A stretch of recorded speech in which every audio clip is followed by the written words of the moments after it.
All right, time for another edition of Science Sunday here at the Connecticut Science Center in downtown Hartford, joined by Thomas. Good morning. Good morning. How's it going? Doing well. Christmas is behind us. New Year's is approaching. Yep. And we're talking about what today? We're talking about a cool technology that they have on the International Space Station that helps astronauts breathe.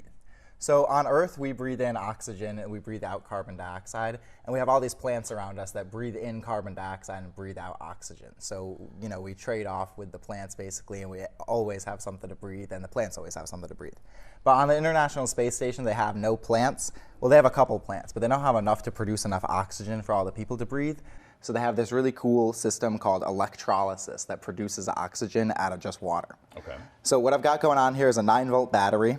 That's running a current through this water. So the two wires are hooked up to these two washers on either side, and one of the washers is hooked up to the positive end of the battery, and one is hooked up to the negative end. So we've got a current running through the water now. Okay. And if you look really close, you can see some bubbles forming on the washers. They're forming a little bit more quickly on this side than on this side. And what that actually is hydrogen gas. So this electrical current here is splitting up the atoms in the water. So we have H2O, so there's two H's and one O.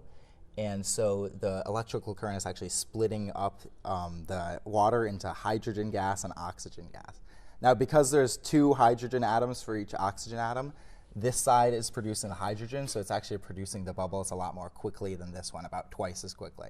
And so you'll see a lot more bubbles on this side for the hydrogen gas.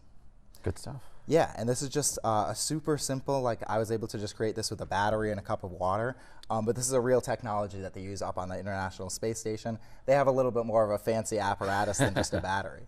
But the concept and the science is just super simple and super easy to do at home. And this is super safe to do at home. I can touch the water, I can touch any of these parts. There's not enough electricity to cause any damage or any harm. Good stuff. So always neat interactive exhibits like this happen at the Science Center, and we mentioned earlier it's a holiday week, and you guys sometimes, or typically I should say, closed early on in the week, but not this week. You're open every day. We'll be open every day of the week to come check out. We got a bunch of cool space stuff in the Science Center, so you can come learn a little bit about the International Space Station as well. Okay, so open 10 to 4 daily this entire week. You've got the sock skating rink still. You've got Forest of Illusion. So many things to come and see and do. Yeah. All right, Thomas, thank you so much. And of course, we'll see you for another edition of Science Sunday next weekend.